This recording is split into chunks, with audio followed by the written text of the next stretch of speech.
Thank you everyone so much for your patience. Apologize about the technical difficulties that we had there.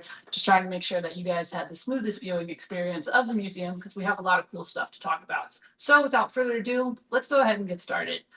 If at any point you have questions, please put them in the chat and I'll try to address them as they come up or at the end, whatever is easiest for it's Glenn, right? Yes, Glenn. Glenn will be monitoring the chat for the questions, and so then that way we'll get to those. So without further ado, come with me and we'll get started. So you can go ahead and get right up in there. So we date ourselves back to Alexander Graham Bell's invention of the telephone from 1876. So what's very cool here is we have Bell's liquid transmitter as a replica. And so Bell actually used this to talk to his assistant, Thomas Watson, down the hall. And so you can see here Watson's reed receiver from 1876 as well. Now, what's very cool is that the AT&T archives actually has the first wire that connected the two men. It was only a span of about 30 feet, but it was groundbreaking in the fact that it opened up the communications for the first time. What's also a really treasured piece of the archives is Thomas Watson's original notebook. So we have a replica here, and you can see in Watson's own handwriting, March 10th, 1876, Mr. Watson, come here, I want you, how do you do, God save the Queen, and several other articulate sentences or articulate sounds. And so that was basically the ground-shattering, earth-changing invention that started the revolution of the telecommunications company AT&T. Now, what's also funny about Watson's notebook is that a couple of pages later, he actually records how much he owes his mom for laundry, as well as how much he owes his mom for groceries. If anyone's curious, it was about 5 cents, which would be pretty expensive today when you think about the inflation rate. The question, though, becomes, how do you go from a 30-foot communications bridge to a 3,000-mile communications bridge? And that is where the loading coil and the high vacuum tube amplifier come into play. Now, with these two inventions, that is how AT&T actually goes coast to coast. We opened the transcontinental line in 1914, officially opening it up in 1915 with the Panama Canal opening in San Francisco. And so what's really cool is we actually ask Alexander Graham Bell and Thomas Watson to come back for the ceremonial opening in 1915 in January. And what's very cool is that Alexander Graham Bell was in New York City, Watson was in San Francisco.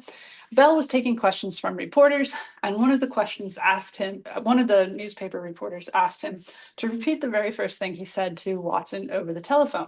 And so Bell picks up the phone and says, "Mr. Watson, come here, I want you." Watson, being the comedian that he is, responded, "Sure, but it will take me a week," because that was how long it took to actually get across the country at the time by train. Of course, we think nothing today of flying cross country in an airplane. And speaking of airplanes, that actually leads into our next innovation here. That is the ground-to-air radio unit.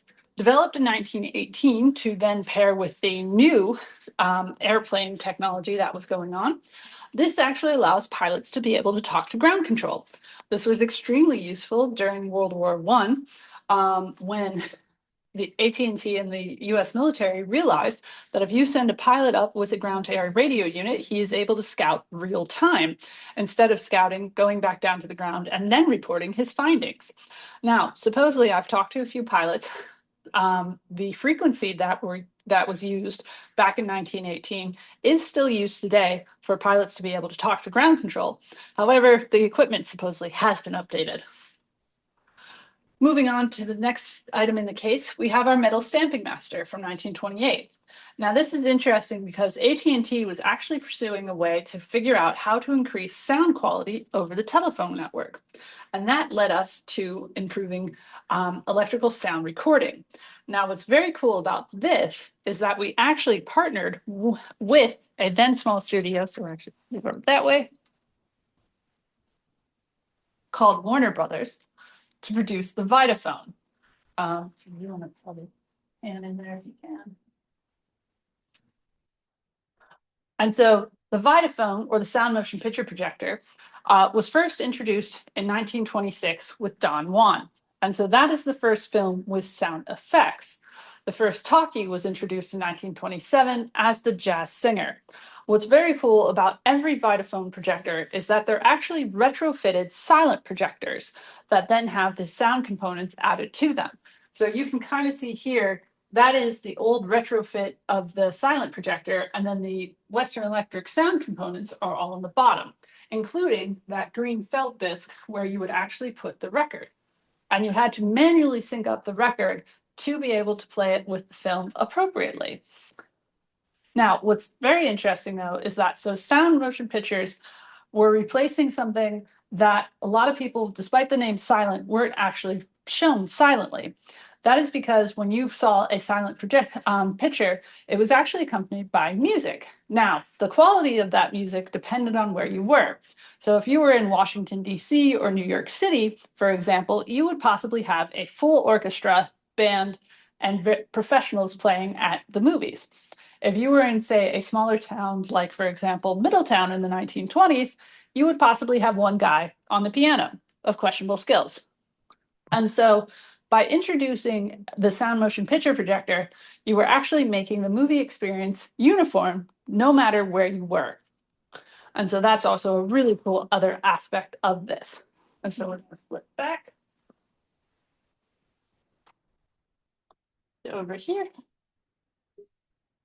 So the coaxial cable from the 1930s was actually introduced because AT&T realized that television was coming, and television would be coming over the AT&T network. And so we needed to make possible that signal, because television would require at least 36, it would take the same capacity as like 36 calls. So they realized that if they wanted to be able to send multiple television networks over the network, we needed to have the capacity to do that. And that is the coaxial cable. This actually was a cable piece that it was experimental broadcast between New York and Philadelphia. So rather local to us as well. Next in the case, we have the transistor from 1947. This is arguably the second most important thing to come out for the company, innovation-wise, aside from the telephone itself. The transistor changes modern electronics as we know it. You have over 1 billion of them in your smartphone today. Just groundbreaking piece of technology there. Then we have the Bell Solar Battery from 1954. And so this is something that we actually invented because we were trying to keep rural Americans connected to the network. And so what ends up happening is that it converts at about 6%, and today's convert at about 20%. So it's actually quite decent still in terms of its conversion and efficiency. Then down here, we have our Shmoo telephone prototype. So unlike the other things in the case that were groundbreaking and earth-changing in the way that they were, this innovation was more of a question of design and trying to figure out how do you fit a rotary handset, a rotary dial into a handset and still have it be comfortable. And so I'll show you the commercialized version of this later. But the Shmoo, which looks very similar to a bowling pin, is what they started off with. We move on then to our modem there from 1962. So that was the way that AT&T recognized the need for computers to be able to talk to each other across the network. The very first modems were actually the size of washing machines. So very large, very clunky, and very delicate. This is a much smaller modem and allows for it to be a little bit, I don't want to say rugged because modems are never rugged, but it does allow it to be a little bit less delicate than the originals. It also allows, obviously it's more compact, so it's not taking up as much room and allows computers to talk over the network to each other. The Mod 2 picture phone there from the 1970s is a very interesting thing in this case because it shows a technology success, but a commercial failure for AT&T. So we debuted the picture phone first in 1964 at the World's Fair. And from that World's Fair, it seemed that everyone was very enthused by the picture phone idea, so AT&T ran with it. So then in the 1970s, we introduced the Mod 2 picture phone to the market. And that actually failed for 3 reasons. The first being that it was sort of the chicken or the egg story, where you had to have a picture phone, but you had to know someone that had a picture phone to be able to call them. And then it became it was always very expensive to actually use the phone to call someone. And the third reason, as many of you may have guessed, is that the picture phone was always on, which meant you were always on camera. And that is something that not a lot of people like to do. It would be essentially, if you're thinking about a modern equivalent today, being on FaceTime every time that you had to make or receive a call or a text.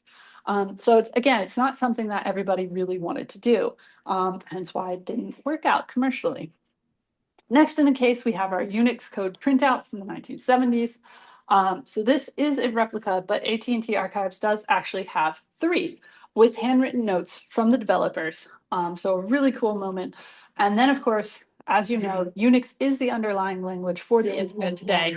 And we did not keep this to ourselves. We shared it with the world. And so that was a really cool piece for us.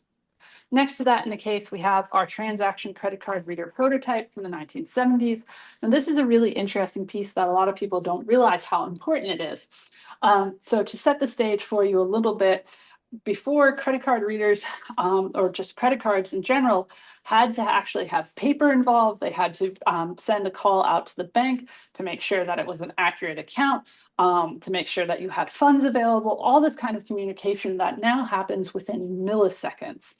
And then for those of you that are possibly too young in the audience to know why you needed a phone attached is because you actually would put the information in and then you had to have a phone attached to the network to be able to send that information out.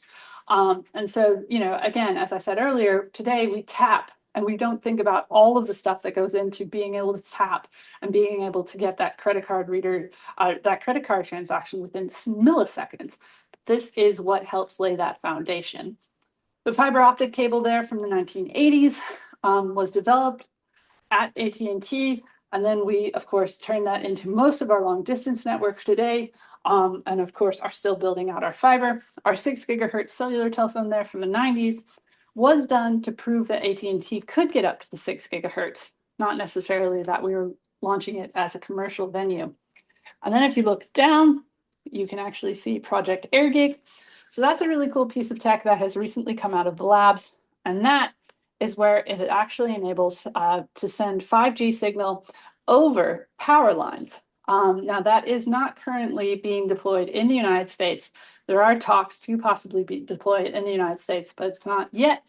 And the cool part is that it is deployed overseas in places like Australia and New Zealand, where the power companies really particularly like it, because what this means is that they then get a signal at every point that the eggs are placed, which is usually about a mile or so.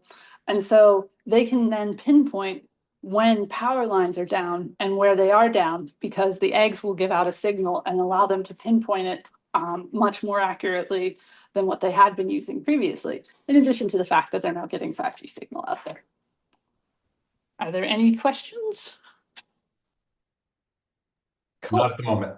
All right, awesome. Then let's keep moving on. So we're going to stop here at Claude Shannon's Theseus. So if you want to get a close-up of the mouse. So this is Claude Shannon's Theseus. He is a little mechanical mouse. And so in 1952, Claude Shannon developed a maze and this mouse and let the mouse run the maze. And so what he did was he proved that machines could learn. And now what's really cool is that Claude Shannon did this with electrical mechanical relays. And so that means he had no computing power whatsoever. And he managed to figure out a way for the machine to learn through just by running the maze and flipping a switch and then having it run the maze again and being able to know that, this was the right way, this was the wrong way. And so this example that we're demonstrating here is actually done with a Raspberry Pi, which still has way more computing power than what Shannon had access to. And so it's just really fascinating how back in 1952, Shannon was able to demonstrate this. And so you can see Theseus ran the maze wrong the first way, and now he's run it right to the cheese. And so this is a interactive that we have here in the museum. If you were in person, you would be able to come back and play with this and adjust it. But I just wanted to give you guys a sense for one of the interactives that we have. And so we'll move on. So over here, we have our Navy radar antenna from 1944. So while I can't verify if this actually saw service or not, AT&T was the provider for radar for almost half, if not more, of the United States during World War II. We did not develop radar, but we did perfect it. So just really a small piece of our service to the nation. Directly behind me, we have Telstar 1. So this is the first active communication satellite. And what's really cool here is that this is the only satellite, Telstar 1, that's on display. There are 4 satellites still on the ground. This is one of those. We built 6 originally. 2 are launched into space. We partnered with NASA to launch them in 1962. NASA told us it could only weigh 175 pounds because that's all they could launch. So that is what this weighs. As you can see, it's only about 3 feet around, again, because that's what NASA told us the launch capabilities were. And so the reason ours is actually rotating on display is because we wanted people to be able to see all the different test panels like this one. And so that was because, again, we're partnering with NASA for the first time to launch stuff into space. We want to understand how do transistors and other bits of technology that we've been developing work in space. And this is important because this is going to be what leads to our Apollo moon missions. So it's very vital that we understand this. In addition, all of the blue panels that you see are actually solar cells coated with sapphires to help resist cosmic radiation. And so again, it's both a active communication satellite as well as sort of a test satellite for us to send up and see how it works. The cool part is that we used the Homedale antenna, which is about 15 minutes away from Middletown, to be able to send to receive the signal from space. And unfortunately for Telstar 1 specifically, while it was very successful and was doing a really good job, it actually failed because of Starfish Prime introducing too much radiation into the Orion belt. And then the engineers on the ground were actually able to reboot it while it was still up in space to make it work for a little bit longer until it ultimately failed. Telstar 1 and Telstar 2, which are exactly the same, are both still spinning up in space as space junk, unfortunately, today. Any questions? No? Okay. Yes, we do. Oh, question? Yes, we do. Question. Looking at these breakthroughs, which one seems small on the surface, but reshaped how networks actually work?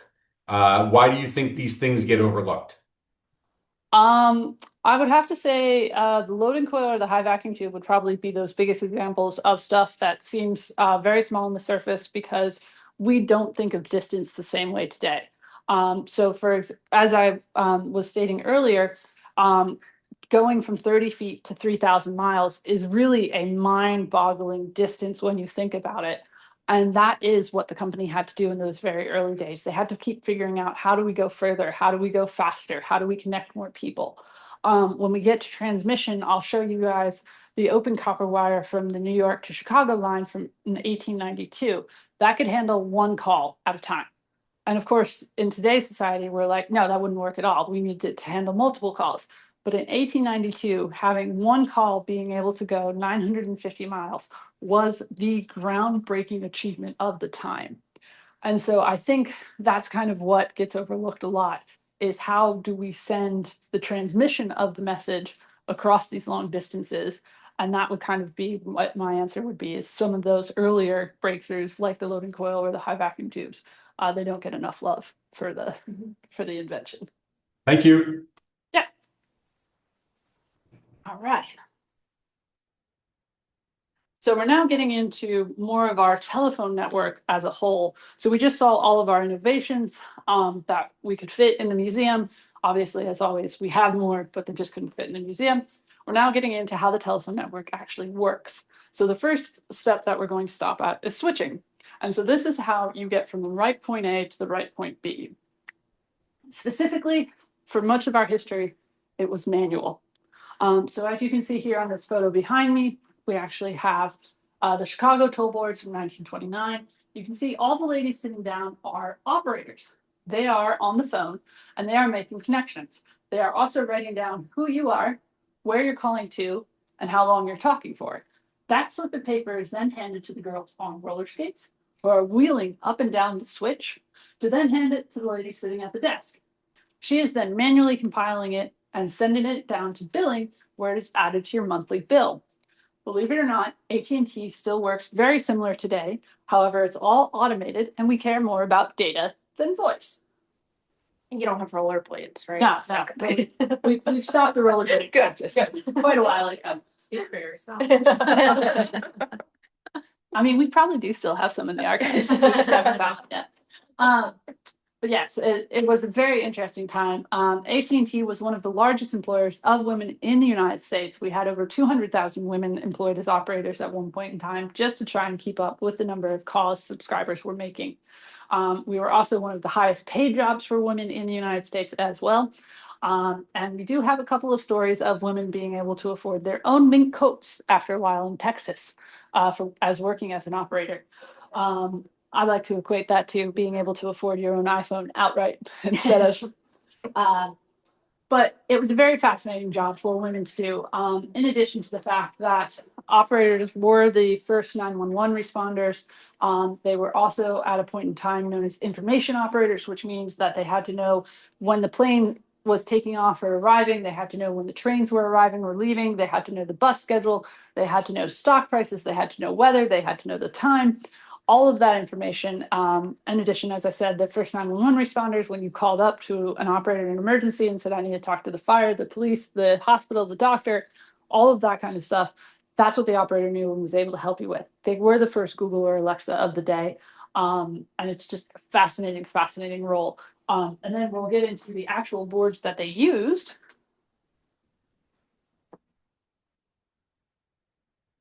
If you want to get a close up there. So this is the actual switchboard of a rural switchboard community. So that meant that you had only a limited number of lines and connections. You will notice, though, that there are no numbers really on this switchboard, which meant you had to memorize it. So if you called up and said, I want to talk to Mr. Smith on Grocery Street, they had to know who that was. And if you called up and said, I want to talk to 4317, they had to know who that was. They generally were required to memorize their boards and be able to make connections in about 5 seconds or less. And so you had to be very accurate with that as well. Now, for this switchboard particularly, it's not, I won't be able to demonstrate it. But what happened was that when you got a call in from a customer, the flap would fall off and would cover the hole there that you can see for the plug. And so that would alert the operator to the fact that you wanted to make a call. And that would be how she would know. This headset is also what she would wear. And so just to give you an idea, the first headsets were not very comfortable. So I know people that are wearing headsets on the call right now are probably going, this hurts, it's not comfortable, etc. Try imagine wearing a breastplate and a headset just so you could talk. Not very comfortable at all. But that is what the early technology was. We do eventually get to headsets though. And because I'm the archivist, I am allowed to touch. Generally, you are not allowed to touch. But this is what our headset does get to. Is where it is the combined ear and mouthpiece, and then it would sit on the head very comfortably like so. Now, this is a urban switchboard. And so as you can see, once again, you don't really have numbers on here very well. And all of these holes are possible connections that the operator could use to connect your call for you. And then you also notice that there are lights above some of them, but not others. Again, that was a way to let the operator know that someone had called or wanted to make the connection. What's also very interesting is that this is technically board number 22. So that meant there were at least 21 boards in front of this one in service at this particular location. So quite a very large location. Again, though, you're looking at memorizing the board and being able to make those connections very, very quickly. Operators did have quite a lot of training. They were usually trained before they were allowed to go near the switchboard on a trainee switchboard or next to another working operator. And so they would be given that training before they actually got live customers. Now, as I mentioned, we had over 200,000 women as operators, but that could not keep up with the number of calls. So the step-by-step switch. And so what you want to focus on is probably like that one and that one. And so this will be a little loud, so I do apologize about that. but this is sort of the first step to getting away from operators. And so without further ado, you can see, hopefully, the step moved there. And then if you want to focus on that one, if you want to get in a little closer, just to see it working. You can see the individual stepper moving around. And so that way, you'll be able to actually dial your own local call.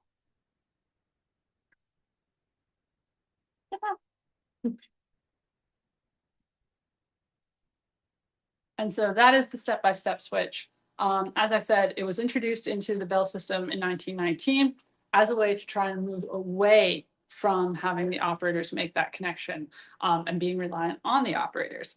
Obviously, one of the other big things is that we're starting to realize that if you want to go mobile, because AT&T did develop that idea. We had a researcher named Douglas Ring develop that concept in 1947. He realized that the operator system would not be able to keep up with a cellular network. And so that kind of raises the question of what could you use to actually keep up with a cell phone as it travels from cell to cell to cell? And so that's where we actually introduce the 4ESS. So give us a moment and we'll spin around to that. There we go. So this is the actual 4ESS control panel that was installed in Chicago in the 1975-1976 holiday season. We did not drop a single call, which was very good. And this is what starts allowing us to actually have a mobile cellular network that we know today, because this is effectively an electronic switch, otherwise known as a computer. And it would be able to actually carry the calls from cell to cell as they moved. And so that's very important for our modern cellular networks today. And so as you can see, it's got all the controls on it. This still would have been part of a much larger building switch.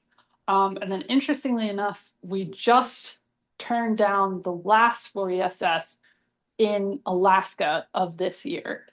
So these are incredibly long-lived. And then just to give you a little bit of perspective, if we could do a pan real quick. So the 4ESS, the step-by-step switch, and the switchboard were actually all in use in 1975 in the AT&T telephone network. So when AT&T says that it has legacy systems, that is what it means, is that we have legacy systems. All right, and we're done with switching, so we're moving on to instruments. And now instruments are really how people have communicated and connected mostly with the network. And so we start off with one of the more poignant pictures over here, and that is sailors calling home upon returning from service during World War II at the Hudson River piers in New York in 1945. And so this is effectively a long distance booth where they are allowed to call home and let them know that they've survived. And so those payphones that you can actually see there are represented here with our Model 2 phone booth with the payphone inside. So you can kind of see that. Now, what's really interesting is that payphones actually had about 21 million in the United States in 2001 before going into a very rapid decline. So payphones were almost ubiquitous as cell phones are today. And that was how a lot of people connected to the network. If you didn't have a home phone, you would just find a payphone and you would use that instead. The rise of the cell phones is what actually killed the payphones. And so it's just really quite fascinating. Furthermore, payphones were actually sort of the first story of AT&T of hackers versus security, because people were obviously trying to figure out ways to avoid paying for their call. So one of the earliest stories that we have is of people doing a string to a coin and then basically just putting the coin down and then pulling the string back up and being able to get their money back that way. AT&T obviously installs a little bit of a razor blade there to cut the string to make sure that people can't do that anymore. Where the story actually ends is really interesting because people had figured out that they could record the tones that the coins would produce if you put a coin in the coin slot. And so what would happen is they would record the tones and then play those tones back to the operator to be like, yeah, I put the money in.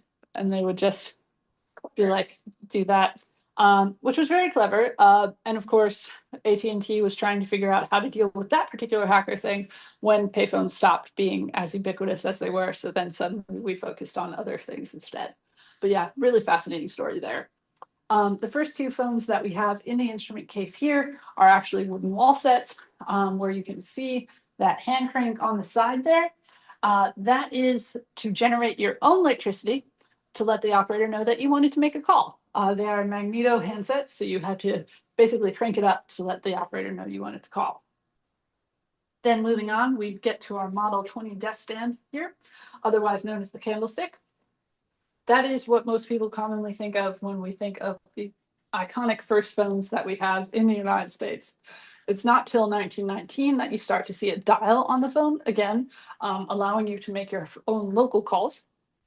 And it's not until later in the 1920s that you actually see a handset kind of in the Model 202. Now, interestingly enough, the Model 202 was a result of AT&T actually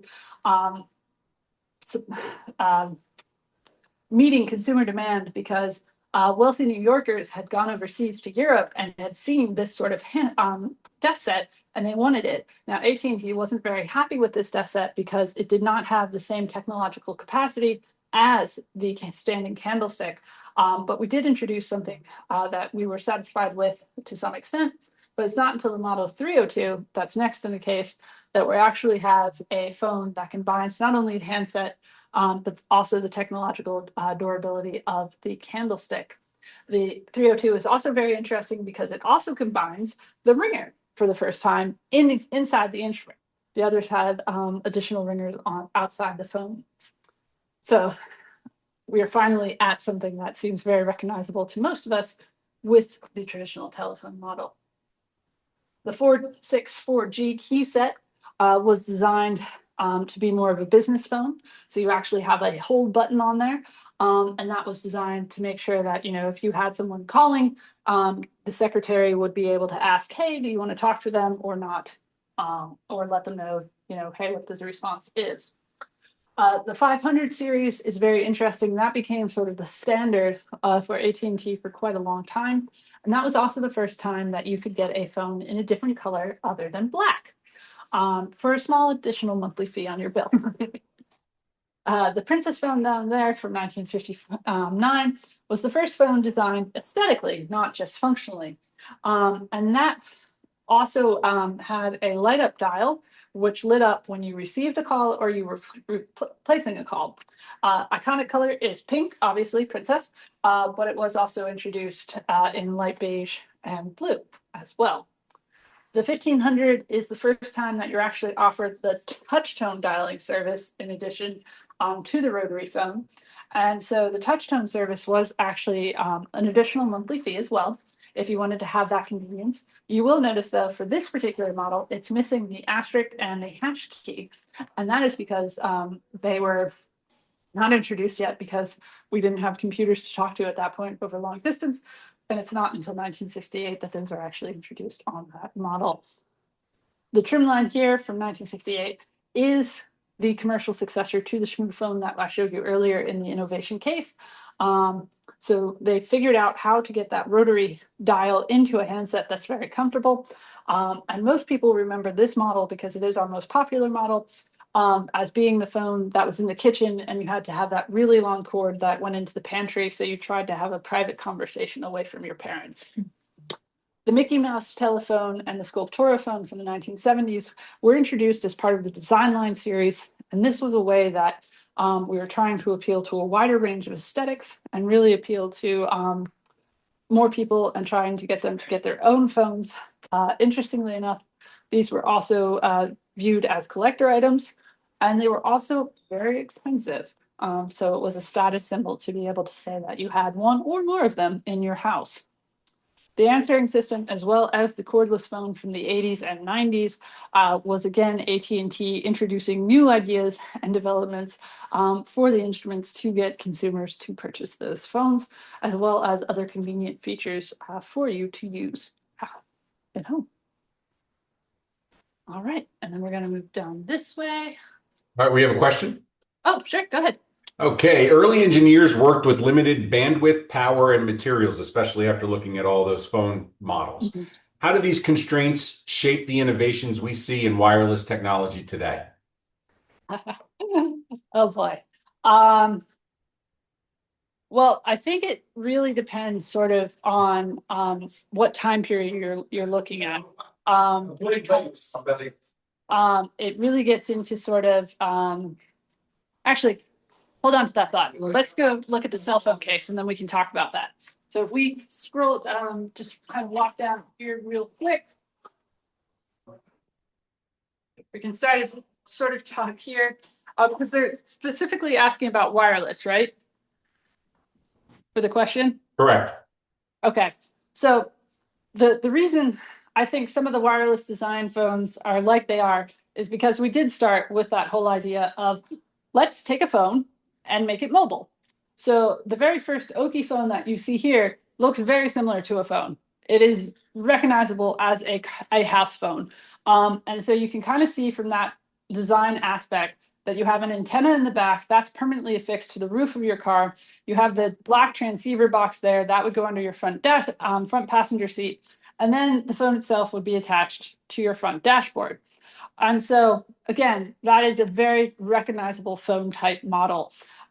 There's not much deviation from what your regular phone would look like, aside from having the dialing on the back of the phone.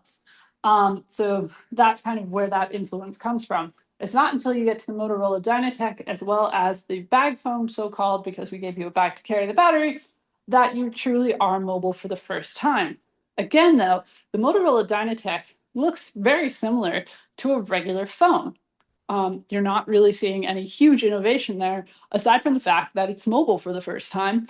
And I don't know if you can see it from the side profile, but it's very thick. And it weighs, I want to say, about 3 pounds, no, 1.5 pounds. So it's an arm workout every time you're calling. And the battery only lasted for about 30 minutes before you had to charge it for 2 hours. But again, you're looking at very traditional phone types. It's not until the Motorola StarTech there, that's that flip phone, that you actually see a break from that phone design into something that would be pocket friendly, that would be a true cellular phone model. And interestingly enough, unlike today's modern flip phones, that phone has all the phone components in one side, and then it has the battery on the next. And so that's kind of where you're starting to get a truly pocket friendly phone for the first time. The Nokia Candy Bar phone next to it, otherwise known as the indestructible phone, was also another sort of representation of that phone being perfect for what it was trying to do, but not to today's current standards.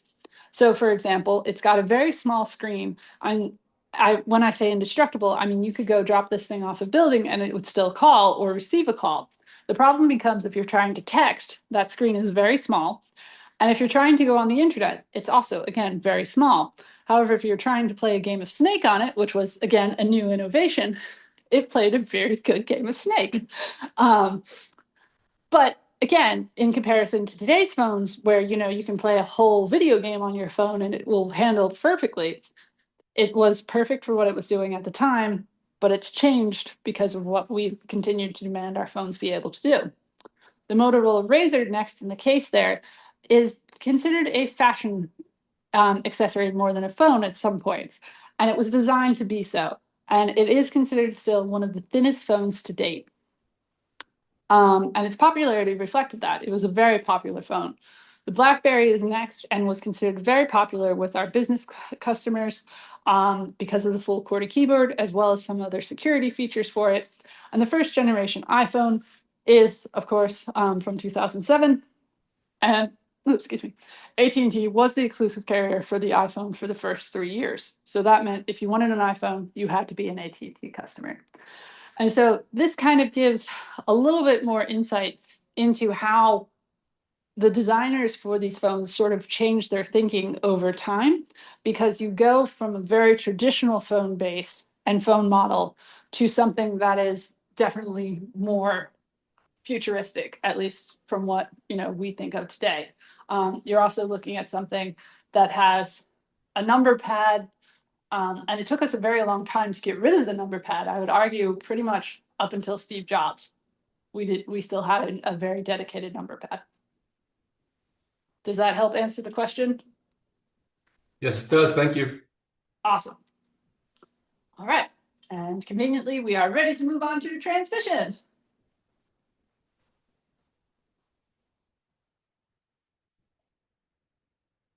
So we're going to start over here with the ship. So this is our cable ship model of the Charles L. Brown. So AT&T used to actually have a undersea cable laying business. We are out of that now, but when we used to have it, we actually used to have a fleet of ships in Baltimore Harbor.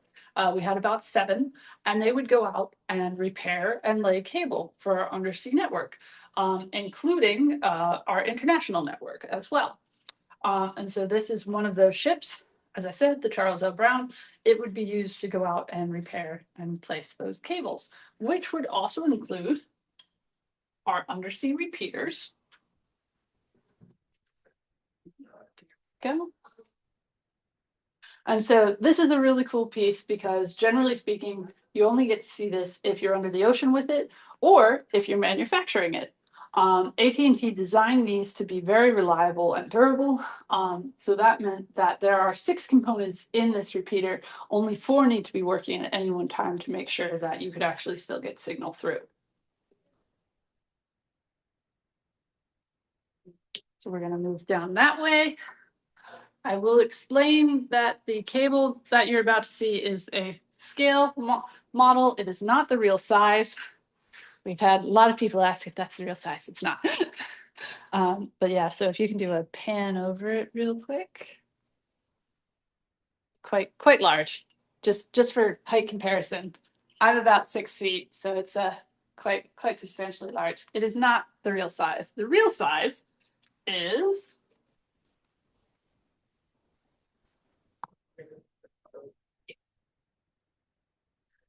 so as you can see, much smaller.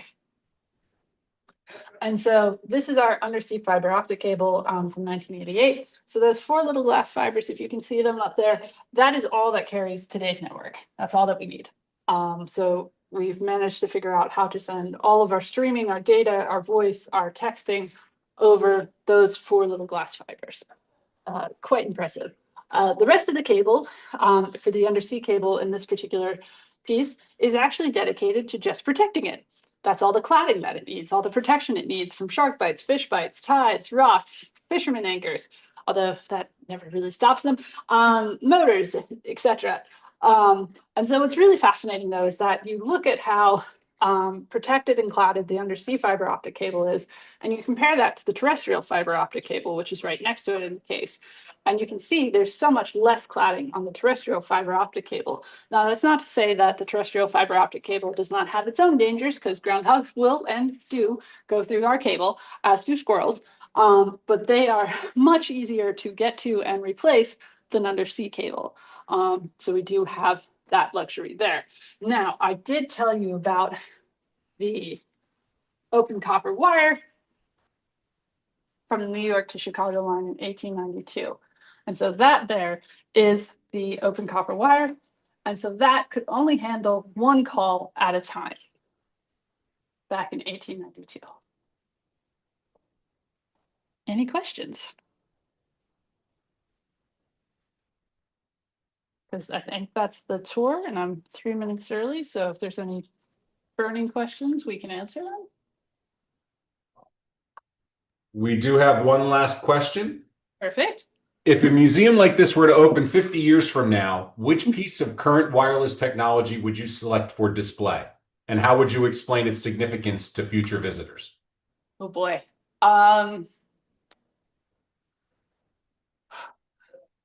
I would probably go for one of our cell towers, because it would be something that most people would not think to preserve or display. It would also be something that I'm hoping by the time we get to 50 years from now, we've surpassed enough that it is a historic piece. I would particularly love to show how people have tried to hide the cell towers, such as like those giant trees or like other things like that.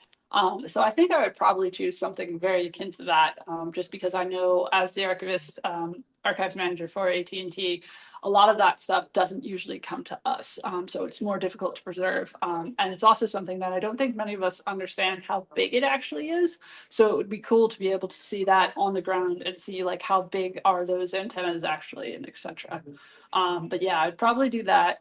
I would also probably very selfishly continue to keep most of the stuff in here on display, because it would be something that I would continue to believe would needed to be displayed. So, you know, I mean, the first Watson's notebook, for example, will never not need to be on display because it's something that's very critical to the story of AT&T. So I would continue to display quite a lot of that as well. Thank you. All right, thank you, Melissa. This Yeah. is very fascinating. Hope everybody enjoyed it. This video will be up on the website of the association, so check the website and you'll be able to re-review this presentation. Thank you very much. Yeah, my pleasure.